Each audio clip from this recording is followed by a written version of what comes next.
दोस्तों, सभी लोग चाहते हैं कि वो हमेशा सुंदर और जवान दिखे, लेकिन आज कम उम्र में ही लोग बूढ़े दिखने लगते हैं और कम उम्र में ही बाल सफेद हो जाते हैं।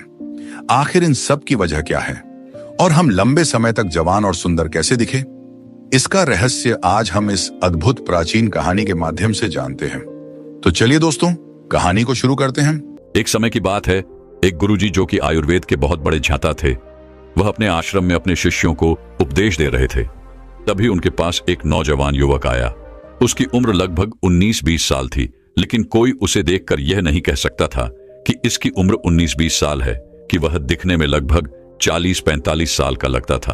वह गुरु के पास आता है, उनसे बोलता है कि गुरुदेव, आपके बारे में बहुत सुना है, आपके पास ऐसा मंत्र है, इससे कोई भी व्यक्ति वापस युवा हो सकता है। मेरी उम्र अभी 20 साल है, लेकिन मेरे बाल सफेद हो गए हैं, चेहरे पर झुर्रियां आ गई हैं, मेरी त्वचा रुकी रुकी नजर आती है, किसी भी काम में मेरा मन नहीं लगता, मैं थका थका सा महसूस करता हूं, मुझे आलस आता है।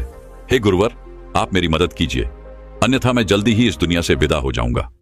उस युवक की पूरी बात ध्यान से सुनने के बाद गुरु ने उससे कहा, मेरे पास ऐसा कोई मंत्र नहीं है, लेकिन हां, मेरे पास ऐसे नियम है जिन्हें अगर तुमने अपने जीवन में अपना लिया तो तुम लंबे समय तक जवान बने रहोगे। ना तो तुम्हें थकान होगी, ना तुम्हें आलस आएगा, ना तुम्हारी त्वचा की जो चमक है वह गायब होगी। तुम्हारे शरीर में ऊर्जा का संचार होगा, तुम्हारा शरीर भी मजबूत होगा, तुम्हारे दिमाग की क्षमता बढ़ जाएगी और तुम 80 साल की उम्र में भी 30 साल के नजर आओगे। गुरु की बातें सुनकर वह युवक बोला, मैं हर नियम का पालन करने को तैयार हूं, आप मुझे बस वह नियम बताइए।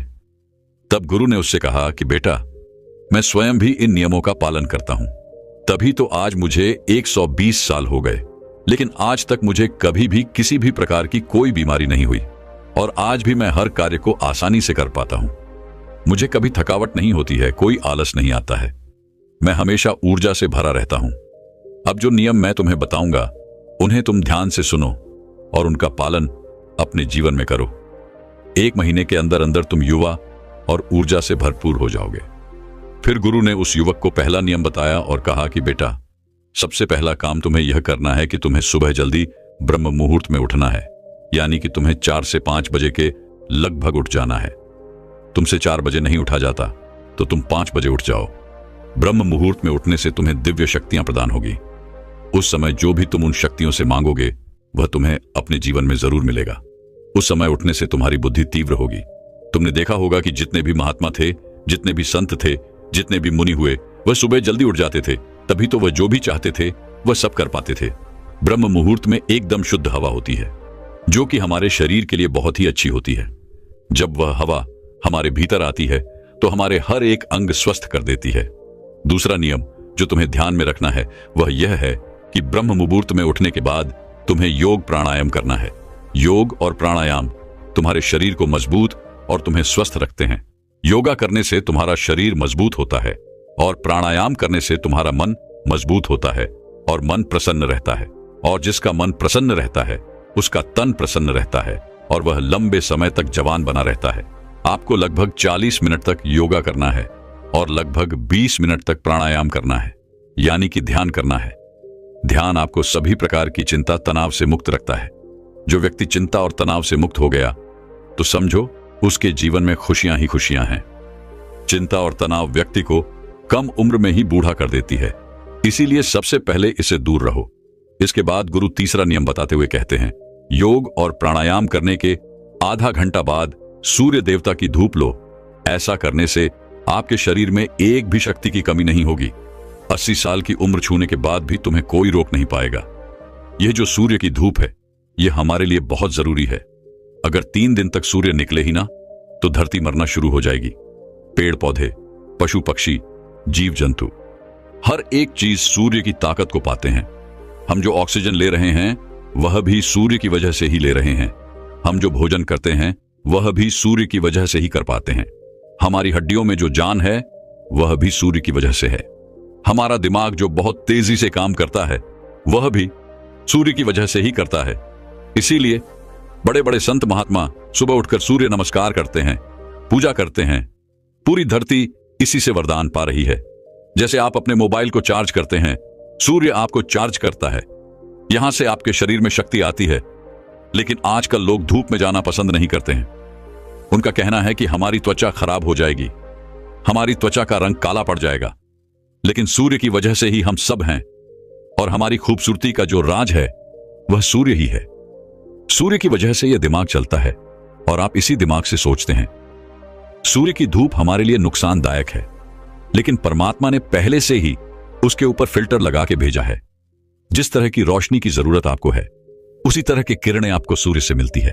हमारे पूर्वज सूर्य स्नान को महत्व देते थे, इसीलिए रोजाना आधे घंटे सूर्य की धूप लेना शुरू कर दो। आपको बीमारियां कभी नहीं होगी और आप लंबे समय तक युवा बने रहेंगे। इसके बाद गुरु चौथा नियम बताते हुए कहते हैं, अच्छा और सात्विक भोजन करो और इच्छा से थोड़ा कम खाओ। हमें भोजन में ज्यादा से ज्यादा फल और सब्जियों का उपयोग करना चाहिए और कम मसालेदार चीजों का प्रयोग करना चाहिए, क्योंकि फल और सब्जियों को पचाने में मात्र 5 से 6 घंटे लगते हैं, वहीं अनाज को पचाने में 10 से 15 घंटे लग जाते हैं। लेकिन आजकल लोग जो हैं वह सात्विक भोजन खाना भूल गए हैं। उनको सात्विक खाना घास लगता है। वो जब देखो पिज्जा बर्गर खाते रहते हैं, चाउमीन, ऐसी चीजें खाते रहते हैं जो हमें नुकसान पहुंचाती है। उनको ठूस ठूस के खाते रहते हैं।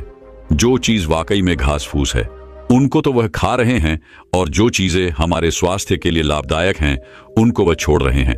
आपको पता है पिज्जा बर्गर, इनको पचाने में कितना समय लगता है?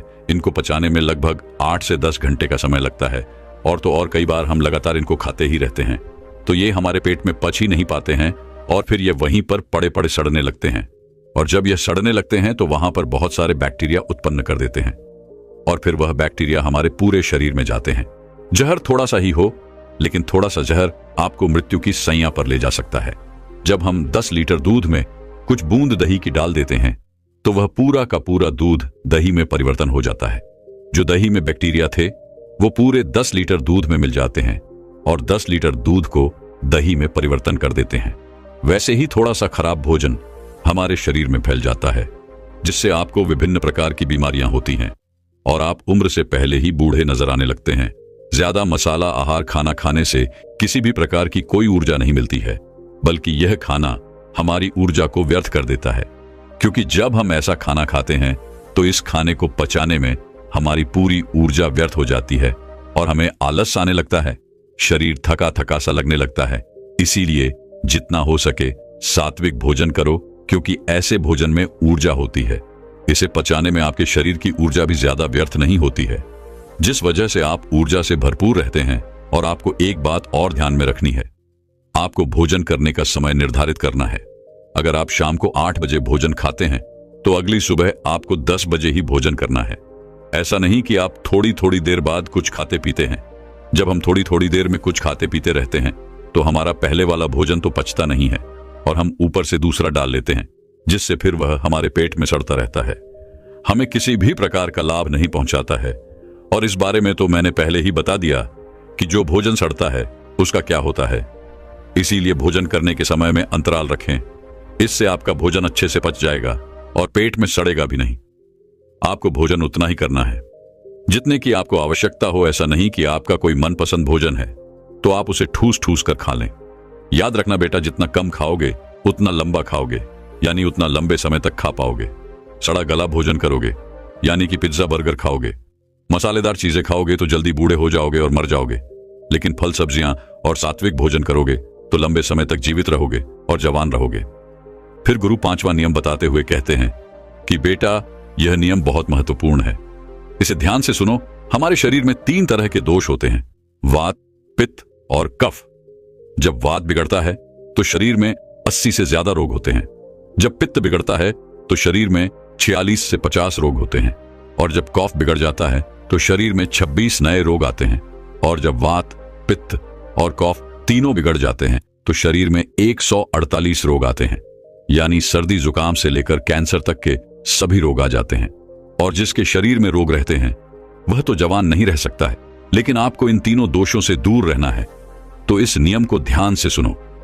आपको खाना खाने के बाद तुरंत पानी नहीं पीना है। अक्सर लोग खाना खाते ही पानी पी लेते हैं और कुछ तो खाना खाने नहीं बैठते, उससे पहले भी पानी पिएंगे और खाना खाने के तुरंत बाद भी पानी पिएंगे। और कुछ तो ऐसे हैं कि एक निवाला खाने का और एक निवाला पानी का पीते हैं। लेकिन ये सभी तरीके गलत हैं, क्योंकि महर्षि भट्ट कहते हैं कि भोजन करने के तुरंत बाद पानी पीना मतलब जहर को पीना है। इसीलिए कभी भी खाना खाने के तुरंत बाद पानी नहीं पीना चाहिए, क्योंकि जब हम खाना खाते हैं तो वो खाना हमारे पेट में जाकर एक जगह इकट्ठा हो जाता है, जिसे जठर कहते हैं। आपके पेट में नाभि के लेफ्ट साइड में एक जठर होता है। आप जितना भी खाना खाते हैं, रोटी, चावल, सब्जी, दूध, ये सभी वहां पर जाकर इकट्ठा हो जाता है। अब जठर में जैसे ही खाना इकट्ठा होता है तो उसमें आग जलती है और उस आग को कहते हैं जठरा अग्नि। और वो अग्नि खाने को पचाती है। वो अग्नि खाने को ऐसे पचाती है जैसे रसोई घर में अग्नि खाने को पकाती है। आपके रसोई घर में जब आप अग्नि जलाते हैं और उसके ऊपर दूध रखते हैं, उस दूध में थोड़े चावल डालते हैं, तो अग्नि जब तक जलती रहेगी तब तक खीर बनती रहेगी। ऐसा ही पेट में होता है। जैसे ही आपने खाना खाया, पेट में अग्नि जलती है, और जब तक अग्नि जलती रहेगी तो खाने को पचाने की प्रक्रिया भी चलती रहेगी। जैसे रसोई घर में खाना पकाते हैं, वैसे ही पेट में खाना भी पका है। उसी को पाचन क्रिया कहते हैं। लेकिन जैसे ही आपने खाना खाया और तुरंत गटागट पानी पी लिया और खूब ठंडा पानी पी लिया, बर्फ मिलाया हुआ पानी पी लिया, तो क्या अग्नि जलेगी या फिर बुझेगी? अग्नि के ऊपर पानी डालोगे तो अग्नि की पानी से दोस्ती तो है नहीं, दुश्मनी है। पानी अग्नि को बुझा देती है।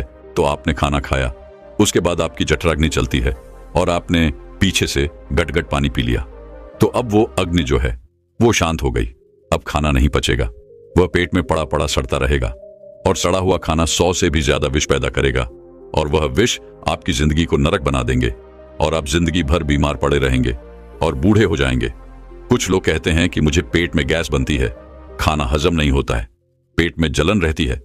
लेकिन ये सभी बीमारियां खाने के ना पचने की वजह से नहीं होती है, बल्कि खाना खाने के तुरंत बाद पानी पीने से होती है। अगर आपको पानी पीना है तो खाना खाने के 1 घंटे बाद पानी पीना चाहिए, और खाना खाने के 40 मिनट पहले आप जितना चाहें उतना पानी पी सकते हैं। लेकिन खाना खाने से पहले और खाना खाने के बाद तुरंत आपको पानी नहीं पीना है, क्योंकि 1 घंटे के अंदर अंदर आपकी जठराग्नि उस खाने को पचा देती है। उसके बाद आप पानी पी सकते हैं। फिर गुरु उस युवक को कहते हैं कि बेटा, आप खाना खाने के बाद पानी तो नहीं पी सकते हैं, लेकिन हाँ, आप खाना खाने के बाद फलों का रस, दही या दूध पी सकते हैं। आप सुबह फलों का रस ले सकते हैं, दोपहर में दही या लस्सी पी सकते हैं, और रात्रि के भोजन के पश्चात आप दूध भी पी सकते हैं। आपके वात, पित्त, कफ तीनों इस छोटे से नियम से संतुलन रहेंगे। इसके बाद गुरु ने उस युवक से कहा कि बेटा, जब भी पानी को पियो तो हमेशा घूंट घूंट करके पियो। एक साथ पानी पीना बहुत गलत है, क्योंकि जब हम घुट घुट करके पानी पीते हैं तो मुंह की लार पानी के साथ मिलकर पेट के अंदर जाती है, और ये जो मुंह की लार होती है वह क्षारीय होती है, और पेट में हमेशा अम्ल बनता रहता है जब हम पानी पीते हैं, और मुंह की लार उसके साथ अंदर जाती है और वह अम्ल के साथ मिल जाती है, जिससे व्यक्ति के पेट का जो अम्ल है वह नष्ट हो जाता है। उसे एसिडिटी नहीं होती है, पेट में जलन नहीं होती है, उसे गैस भी नहीं बनती है, और साथ ही साथ रक्त में अम्लता नहीं होती है। और जिनके रक्त में अम्लता नहीं होती है उनका वात, पित्त और कफ तीनों का हमेशा संतुलन बना रहता है। इसीलिए हमेशा घुट घुट करके 5, इसके बाद वह दूसरी बूंद पानी की उठाती है और उसे भी पी जाती है। इसी तरह कुत्ता, बिल्ली, शेर, जितने भी जीव जंतु हैं वो भी घूंट घूंट करके, चाट चाट के पानी को पीते हैं। इसलिए कभी भी पक्षी या जानवर को कोई डायबिटीज नहीं होती है, कोई आर्थराइटिस नहीं होता है, कोई पक्षी ओवरवेट नहीं होता है, वो सब स्वस्थ रहते हैं। लेकिन उन पशु पक्षियों को ये कौन सिखाता है? वह अपने जन्म से ही ये ज्ञान सीख के आते हैं। उनका कोई गुरु नहीं होता है, उनका कोई विद्यालय नहीं होता है, उनके कोई प्रशिक्षण शिविर नहीं है, फिर भी उन्हें इतनी अक्ल है कि वह पानी को घुट घुट करके पीते हैं। और हम मनुष्य, जिनके इतने गुरु हैं, इतने विद्यालय हैं, इतने शिक्षक हैं, सिखाने वाले हैं, और हम मूर्ख के मूर्ख हैं, घटाघट पानी को पीते रहते हैं। फिर गुरु उस युवक से कहते हैं कि चाहे कितनी भी प्यास क्यों न लगे, लेकिन कभी भी ठंडा पानी नहीं पीना चाहिए, क्योंकि हमारा पेट वो गर्म रहता है, और जब हम ठंडा पानी पीते हैं तो हमारे पेट में झगड़ा शुरू हो जाता है। या तो पेट पानी को गर्म करें या फिर पानी पेट को ठंडा करें, और अगर पानी ने पेट को ठंडा कर दिया तो पेट के ठंडे होते ही आपका हृदय ठंडा हो जाएगा, हृदय के ठंडे होते ही मस्तिष्क ठंडा हो जाएगा, मस्तिष्क के ठंडे होते ही आदमी ठंडा, और आदमी के ठंडे होते ही राम नाम सत्य हो जाता है। अगर आपको ठंडा पानी पीना है तो आप मिट्टी के घड़े का ठंडा पानी पी सकते हैं। इसके बाद गुरु उस युवक को छठा नियम बताते हुए कहते हैं कि जीवन में हर तरीके के नशे से दूर रहो, चाहे फिर वह बीड़ी हो, सिगरेट हो, तंबाकू, शराब, ये सब चीजें आपके शरीर में जहर का काम करती हैं। ये आपके शरीर को अंदर से धीरे धीरे खोखला करती रहती है। जैसे दीमक एक पेड़ को अंदर से खोखला करती है। वो पेड़ बाहर से तो बहुत सुंदर दिखाई पड़ता है, लेकिन अंदर ही अंदर वो कमजोर हो जाता है। फिर एक दिन हवा के झोंके के साथ वह गिर जाता है। वैसे ये सारी चीजें वह हमें अंदर से कमजोर बनाती है और फिर एक दिन यह आपको समाप्त कर देती है। इसीलिए जितना हो सके नशीले चीजों से दूर रहो। फिर गुरु उस युवक को कहते हैं कि बेटा, अगर तुमने इन 6 नियमों का पालन 1 महीने तक भी कर लिया तो 1 महीने के अंदर ही तुम्हें तुम्हारे भीतर परिवर्तन दिखना शुरू हो जाएगा और कुछ ही दिनों में तुम स्वस्थ और जवान हो जाओगे और हमेशा जवान बने रहोगे। चेहरे की चमक आसानी से और सरल तरीके से कैसे बढ़ानी है, इस विषय पर दोस्तों अब अगली कहानी की शुरुआत करते हैं। एक बार एक नवयुवक एक गुरु के पास जाता है। वह गुरु आयुर्वेद के बहुत बड़े जाता थे। वह युवक उनके पास आकर रोने लगता है। उसने अपना चेहरा एक कपड़े से बांध रखा था। जब गुरु ने उसे रोते हुए देखा तो उससे पूछा कि बेटा क्या हुआ, तुम क्यों रो रहे हो और तुमने अपना चेहरा ऐसे क्यों बांध रखा है? तब उस युवक ने रोते हुए कहा, मैंने अपने आप को सुंदर दिखाने के लिए अपने चेहरे पर बहुत सारी चीजों का प्रयोग किया, लेकिन फिर भी मेरे चेहरे पर निखार नहीं आया, बल्कि मेरा चेहरा वह पहले से और भी ज्यादा खराब हो गया। अब तो मुझे खुद को ही अपना चेहरा बुरा लगता है। जिन जिन लोगों ने मुझे जो जो बताया मैंने वो सब कुछ करके देख लिया, लेकिन मेरे चेहरे की चमक वह बिल्कुल खत्म हो गई। चेहरे पर काले काले धब्बे हो गए, फोड़े निकल आए। गुरुदेव, मैंने आपके बारे में बहुत सुना है। आप मेरी समस्या का समाधान कीजिए और मुझे कुछ ऐसा उपाय बताइए जिससे मेरा चेहरा ठीक हो सके और उस पर चमक आ सके। युवक की बात सुनकर गुरु ने कहा कि बेटा, भगवान ने हमें जैसा रंग रूप दिया है वह हम सभी के लिए बहुत अच्छा है। तुमने अधिक सुंदर दिखने के चक्कर में अपने चेहरे को बिगाड़ लिया है, जबकि सुंदरता तो अपने आप में झलकती है। फिर गुरु उसे कहते हैं कि बेटा, अब जो मैं तुम्हें बताऊंगा तुम उन नियमों का पालन करना, और आज मैं तुम्हें 2 ऐसे फेस पैक के बारे में बताऊंगा जिसे अगर तुम अपने चेहरे पर लगाओगे तो तुम्हें 1 दिन में ही उसका असर नजर आएगा। 7 दिन में तुम्हारा चेहरा बिल्कुल ठीक हो जाएगा और तुम्हारे चेहरे पर एक अलग ही निखार आएगा। और मेरे द्वारा बताए गए नियमों का अगर तुम पालन करते हो तो तुम्हारा चेहरा कभी भी भविष्य में खराब नहीं होगा और तुम वृद्धावस्था में भी युवा नजर आओगे। गुरु की बात सुनकर युवक ने कहा कि गुरुदेव, आपके बताए हुए नियमों का पालन मैं अवश्य करूंगा। फिर गुरु उसी वक्त से कहते हैं कि बेटा, जैसे एक पेड़ को कीटाणुओं से बचाने के लिए हम उसके ऊपर बाहर से दवाई छिड़कते हैं और उसे विकसित करने के लिए उसमें पानी डालते हैं, खाद डालते हैं ताकि वो पेड़ अच्छे से फल फूल दे सके, लेकिन क्या बाहरी देखभाल करने से वो पेड़ हमें फल फूल दे सकता है? नहीं ना। वैसे ही हमारी त्वचा है, अगर हम इस पर बाहर से ही चीजों का उपयोग करेंगे तो ये ग्लो नहीं करेगी। इसके लिए हमें इसकी अंदर से देखभाल करने की आवश्यकता है। जैसे हम पेड़ की जड़ में खाद और पानी डालते हैं, वैसे ही हमें अपने शरीर के अंदर ऐसे पोषक तत्वों को डालना है जो हमारी त्वचा के ऊपर निखार लाएं, चमक लाएं। फिर गुरु उस युवक से कहते हैं कि बेटा, सबसे पहले तुम यह समझो कि तुम्हें किन नियमों का पालन करना है जिससे कि तुम्हारा चेहरा वृद्धावस्था में भी जवान रहे। फिर गुरु उस युवक से कहते हैं कि बेटा, सबसे पहली चीज जो तुम्हें ध्यान रखनी है वह यह है कि तुम्हारा पाचन तंत्र अच्छा होना चाहिए, क्योंकि जब भी आप किसी चीज का प्रयोग अपनी त्वचा पर बाहर से करते हो, चाहे वो चीज अच्छी हो, आयुर्वेदिक हो, लेकिन वह केवल आपके शरीर की ऊपरी सतह को ही प्रभावित करती है। अंदरूनी सतह पर वह कोई कार्य नहीं करती है।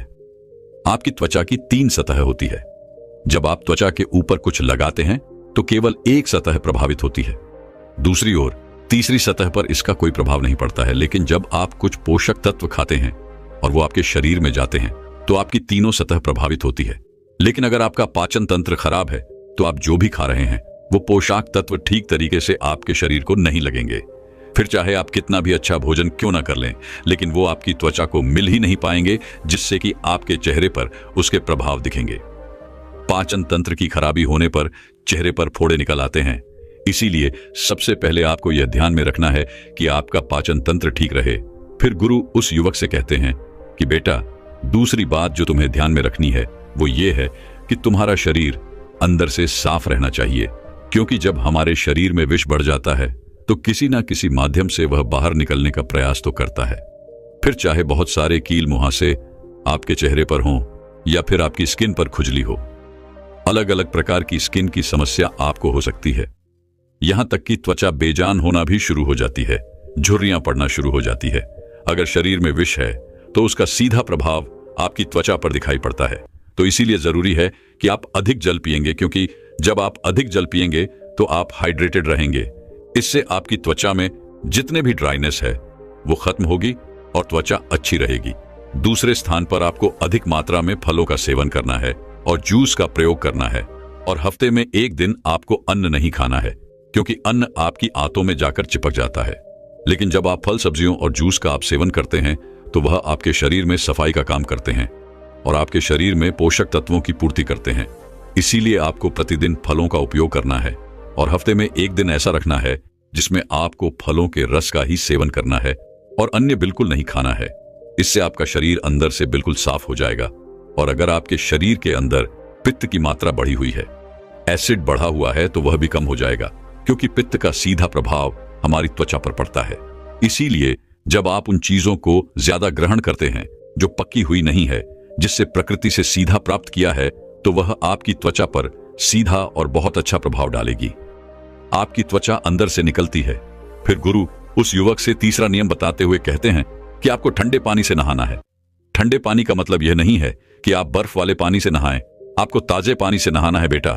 जितने भी ऋषि मुनि थे वो तालाब सरोवर के जल स्नान करते थे, क्योंकि वो जल ताजा रहता है। आपको भी ताजे जल से नहाना है, कभी भी पानी को गर्म करके नहीं नहाना है।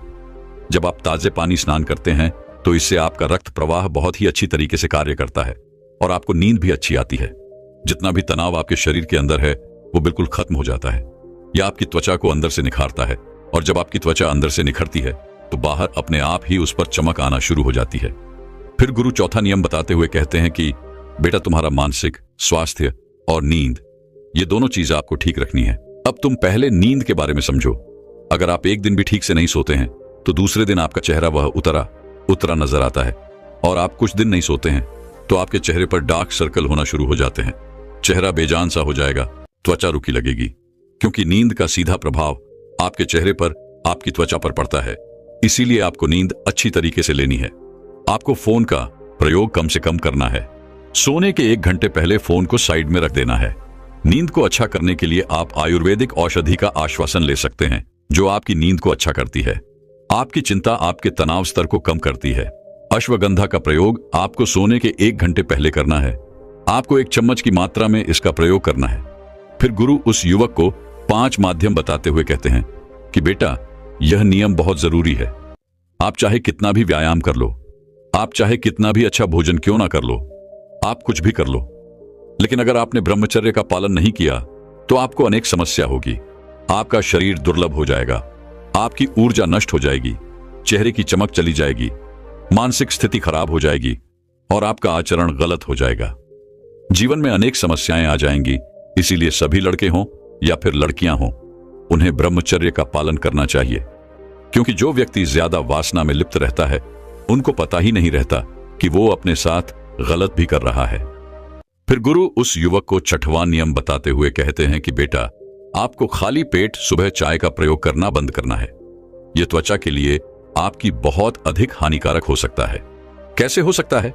देखें, आप खाली पेट चाय पीते हैं तो जो आपके पेट के अंदर की लाइनिंग होती है यह उसको प्रभावित करती है और वहां के सेल्स को यह खराब करना शुरू कर देती है, जिससे कि गैस्ट्रिक जूसिन का सिक्रीशन ठीक तरीके से नहीं हो पाता है और उसे आपके पाचन तंत्र पर भी नकारात्मक प्रभाव पड़ते हैं। आपका पाचन अच्छा नहीं होता है, भोजन करने का मन नहीं करता है। विशेष रूप से यह आपके शरीर में पित्त को बढ़ाता है। वात, पित्त, कफ, यह 3 दोष होते हैं। इनमें से आपके त्वचा को और बालों को सबसे अधिक पित्त प्रभावित करता है। जब आपके शरीर में एसिडिक प्रभाव पड़ना शुरू हो जाता है, एल्कलाइन इफेक्ट कम होना शुरू हो जाता है, तब उस स्थिति में आप अपनी त्वचा को ठीक नहीं रख सकते हैं। तो आपको करना क्या है कि सुबह खाली पेट चाय का प्रयोग करना बिल्कुल बंद करना है। इसके बजाय आपको सुबह उठना है, 2 ग्लास आपको गुनगुना पानी लेना है, बैठ करके या फिर मलासन में बैठ करके। इस पानी को आपको धीरे धीरे से पीना है। आप चाहे तो इस पानी में 2 चम्मच आंवले का रस डाल सकते हैं। आंवले में विटामिन सी पर्याप्त मात्रा में पाया जाता है और एंटी एजिंग के लिए विटामिन सी बहुत ही उपयोगी रहता है। तो इस चीज का आप प्रयोग करते हैं तो आपका जो मल है वह भी ठीक तरीके से बाहर आएगा। किसी को कॉन्स्टिपेशन की समस्या रहती है, उसे बहुत ही लाभ मिलेगा और यह आपके शरीर में अल्कलाइन इफेक्ट को बढ़ाएगा, एसिड को कम करेगा, पाचन को मजबूत बनाएगा और अनेक बीमारियों से आपको बचाएगा। फिर गुरु उस युवक को 7वां नियम बताते हुए कहते हैं कि बेटा, आपको गर्म पानी का भाप लेना है। इसके लिए आपको एक पात्र लेना है, उसमें गर्म पानी लेना है। गर्म पानी से जो भाप उठ रही है उसके ऊपर अपने चेहरे को लेकर के जाएं। ऊपर से एक तौलिया आप ढक लें। तो ये भाप जब ये आपके चेहरे के ऊपर पड़ेगे तो जो आपके रोम छिद्र हैं ये खुलने शुरू हो जाएंगे। साथ ही साथ जो आपके चेहरे की ब्लड वेसल्स हैं वह खुलने लगेगी और वहां पर ब्लड का सर्कुलेशन इंप्रूव होना शुरू हो जाएगा। इससे आपके चेहरे पर चमक आएगी और त्वचा जो बेजान होने लगी है वह सेल्स अच्छे से बेहतर तरीके से काम करना शुरू कर देंगे और इससे आपके चेहरे पर चमक आएगी। इस तरीके से आपको यह अभ्यास करना शुरू करना है। 1 मिनट तक, 2 मिनट तक ऐसा आपको करना है। उसके बाद आप दोनों हाथों को रब कर लें और अपने चेहरे पर अपने हाथों को 5 बार, 10 बार आपको रब करके रखना है। हाथों से जो यह ऊष्मा मिलेगी यह ब्लड का सर्कुलेशन बढ़ाएंगी, ब्लड का सर्कुलेशन इंप्रूव करेगी। इस 10 मिनट के कार्य से आपको इतना अच्छा प्रभाव पड़ेगा कि बहुत ही अच्छे लाभ इससे आपको देखने को मिलेंगे। फिर गुरु उस युवक को 7वां नियम बताते हुए कहते हैं कि बेटा, धूप की किरणों से बचे। आपके त्वचा में मेलानोसाइड नाम की कोशिकाएं होती हैं जो कि मेलानिन का सिग्रिएशन करती हैं, जो कि आपके बालों और आपके त्वचा के रंग को निर्धारित करता है। साथ ही साथ ही मेलन आपको सूर्य की हानिकारक किरणों से भी बचाता है। जब आप तेज सूर्य की किरणों में जाते हैं और सीधा सूर्य की किरणों आपके चेहरे पर पड़ती है, विशेष रूप से 10 बजे से लेकर के 2 बजे तक जो समय होता है, इसकी जो किरणें होती हैं जब आपके त्वचा के ऊपर पड़ती है तो यह आपकी त्वचा को खराब करती है। अब त्वचा को बचाने के लिए मेलानिन की स्थिति बढ़ती है। यह आपकी त्वचा को प्रोटेक्ट करता है और आपका रंग सांवला होना शुरू हो जाता है। साथ ही साथ सामने ढंग से समस्या नहीं है। बात यह है कि यह जो अंदरूनी लेयर्स होती है आपकी स्किन की, उनको भी यह किरणें डैमेज करना शुरू कर देती हैं और आपकी स्किन होनी शुरू हो जाती है, बेजान होनी शुरू हो जाती है, रुचि शुरू हो जाती है। बेटा, अब मेरे कहने का अर्थ यह नहीं है कि बाहर ना निकलो, कार्य ना करो, घर पर बैठे रहो। नहीं, आप जब बाहर निकलो तो आलू बुखारा का पत्ता लेकर के उसका गोदाम निकाल ले और उसको चेहरे पर मालिश कर ले अच्छे से। इससे आपके चेहरे पर एक प्रोटेक्शन लेयर चढ़ जाएगी और जो ये लेयर आपके चेहरे के ऊपर चढ़ेगी यह आपको सूर्य की हानिकारक किरणों से बचाएंगी और यह बहुत ही ज्यादा उपयोगी है। फिर गुरु उसी युवक से कहते हैं कि बेटा, अब मैं तुम्हें 2 ऐसे जादुई फेस पैक के बारे में बताता हूं जो तुम्हें अपने चेहरे पर लगाने हैं। इसे लगाने से 1 दिन के अंदर अंदर तुम्हें असर दिखाई देना शुरू हो जाएगा।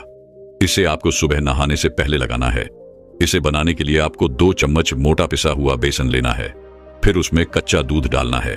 दूध की मात्रा बस इतनी रखनी है कि एक गाढ़ा पेस्ट बन जाए। फिर इसमें आपको 2 चुटकी हल्दी डालनी है। सभी चीजों को अच्छे से मिलाना है और आपका जादुई पैक तैयार हो गया। इसे आपको अपने चेहरे पर मसाज करते हुए लगाना है। मसाज आपके रक्त संचार को बढ़ाता है, आपके फेस के डेड सेल्स को निकालता है, जिससे आपकी स्किन व्रत करना शुरू कर देती है। 5 मिनट आपको मसाज करना है। फिर इसे 10 से 15 मिनट तक सूखने के लिए छोड़ देना है। इसके बाद आपको चेहरे को धो लेना है। इसके बाद आपको किसी भी साबुन या फेस वॉश का प्रयोग नहीं करना है। फिर गुरु उस युवक को 8वां नियम बताते हुए कहते हैं कि बेटा, आपको सोने से पहले रात को दूध की मलाई ले लेनी है। अब चाहे गाय का दूध हो चाहे भैंस का दूध हो, मलाई का कार्य है आपकी त्वचा को मॉइस्चराइज करना और रूखापन खत्म करना। यह आपके त्वचा में एक जान डाल देगी और चमकानी शुरू हो जाएगी। इसका प्रभाव बहुत अच्छा मिलेगा। तो आपको सोने से पहले इसको भी इतना ज्यादा नहीं लगाना है, बस थोड़ा सा लेकर के मैसाज करना शुरू कर देना है और चेहरे के ऊपर बस एक हल्का सा दिखाई दे कि जैसे आपने ओली चीज कुछ लगाई है, लेकिन आपको बहुत ज्यादा ऐसा नहीं कि मलाई दिखाई दे रही है, वो पूरी आपकी त्वचा में अब्सॉर्ब हो जाए। इतना आपको मालिश करनी है, थोड़ी मात्रा में लगाना है। इसको लगा करके आप सो जाएं और सुबह उठ करके चेहरे को साफ करने के लिए फिर से उसी लेट का आपको प्रयोग करना है। बस यही रूटीन आप 15 दिन फॉलो करके देखें। 15-20 दिन में आपको बहुत लाभ देखने को मिलेंगे। अब दूसरे फेस पैक को बनाने के लिए तुम्हें जिन चीजों की आवश्यकता है उसमें पहली चीज है शहद। शहद में बहुत सारे एंटीऑक्सीडेंट्स होते हैं जो कि त्वचा को खूबसूरत और जवान बनाए रखते हैं और साथ ही साथ ये आपके रंग को भी साफ करता है और स्किन में मॉइस्चर भी पैदा करता है। दूसरी चीज है नींबू। नींबू में विटामिन सी होता है जो कि एक ऐसा तत्व है जो स्किन की ब्राइटनेस को कम करता है, आपके रंग को निखारता है। एक टर्मिन सी स्किन की पिगमेंटेशन को कम करता है और त्वचा के अंदर इवन टोन को प्रमोट करता है। जब आप अपनी ये त्वचा पर नींबू लगाते हैं तो आपका चेहरा चमक उठता है, चेहरे पर एक अलग ही प्रकार का निखार आता है। तीसरी चीज है पपीता। पपीता भी स्किन के लिए बेहद फायदेमंद है। इसमें पपी नाम का एक एंजाइम होता है जो कि प्राकृतिक तरीके से काम करता है, यानी ये आपकी त्वचा के अंदर जितनी भी डेड सेल्स होती है उनको खत्म करता है और त्वचा को निखारता है, जिससे त्वचा जवान नजर आती है। चौथी चीज है मुल्तानी मिट्टी। मुल्तानी मिट्टी एक प्राकृतिक पदार्थ है जो कि आपकी त्वचा से गंदगी को, एक्स्ट्रा तेल को खींचकर बाहर निकाल देती है, जिससे त्वचा साफ होती है और त्वचा चमकदार दिखाई देती है और दावे तुलसी होने की शिकायत खत्म हो जाती है। फिर गुरु उस युवक से कहते हैं कि बेटा, अब तुम यह समझो कि इस फेस पैक को तुम्हें तैयार कैसे करना है। इसके बारे में तुम समझो। तुम्हें एक पपीते का बड़ा सा टुकड़ा लेना है और उसका छिलका उतार कर उसको छोटा करके अच्छे से आटे की तरह मल लेना है, जिससे कि अच्छी तरीके से उसका पेस्ट बन जाएगा। इसके बाद आपको 1 चम्मच शहद डालनी है और फिर इसमें 1 चम्मच नींबू का रस डालना है। नींबू का रस आपकी त्वचा पर चमक लाएगा। फिर इसमें 1 चम्मच मुल्तानी मिट्टी मिला देनी है, जिससे कि यह आपकी त्वचा की गंदगी को बाहर निकाल देगा। अब इन चारों चीजों को अच्छी तरीके से मिला लेना है, जिससे एक पेस्ट बनकर तैयार हो जाएगा। इस पेस्ट को लगाने से पहले आप अपने चेहरे को अच्छी तरीके से साफ कर लें। चेहरे को सूखने के बाद इस पेस्ट को अपनी उंगलियों के सहारे अपने चेहरे पर अच्छी तरीके से लगाएं और इसके बाद 20 से 30 मिनट तक इसे लगा रहने दें। जब ये सूख जाए फिर इसे गुनगुने पानी से धो लें। इसे लगाने के बाद आपकी त्वचा पर एक अलग ही प्रकार का निखार आएगा और आपका चेहरा चमक उठेगा, जो न ही किसी बीच से चमकता है और ना ही फेशियल से चमकता है, ना ही किसी स्क्रीन से चमकता है। फिर गुरु उस युवक से कहते हैं कि बेटा, हमारी त्वचा बहुत ही कोमल होती है, इसीलिए इस पर किसी भी तरह का केमिकल प्रोडक्ट इस्तेमाल नहीं करना चाहिए, क्योंकि इससे कभी कभार गंभीर बीमारियां हो सकती हैं। बहुत से लोगों को स्किन कैंसर हो जाता है। इसीलिए प्रकृति से प्राप्त चीजों का ही इस्तेमाल करें, क्योंकि यह आपकी त्वचा को किसी भी तरह का कोई नुकसान नहीं पहुंचाती है और आपके लिए बिल्कुल सही रहती है। तो बस इतना सा आपको करना है। वह नियम जो हमने बताए वह आप अवश्य प्रेम करें और फिर आप 20 दिन के बाद आकर के साझा भी करें अपना अनुभव कि क्या आपको आपकी त्वचा के ऊपर प्रभाव देखने को मिले हैं। जिन भी व्यक्तियों ने इस तरीके से इन नियमों का पालन किया और इस प्रयोग को किया है, बहुत अच्छे लाभ मिले हैं और अनेक वजह से संबंधित समस्याएं भी समाप्त हो गई हैं। तो यह सरल, प्राकृतिक और उपयोगी प्रयोग है। इसको आप यह नहीं कि 15-20 दिन ही, इसको आप निरंतर चाहे साल भर तक प्रयोग करें। लाभ ही है, हानि कुछ नहीं है। ऐसे ही चीजों का हमें प्रयोग करना है और अपने स्वास्थ्य को हर तरीके से हमें बेहतर बनाना है। यही हमारा उद्देश्य है। लगी कमेंट्स बॉक्स में लिखकर जरूर बताइएगा और यदि चैनल में नए आए हैं तो चैनल को सब्सक्राइब करना ना भूलिएगा। धन्यवाद दोस्तों।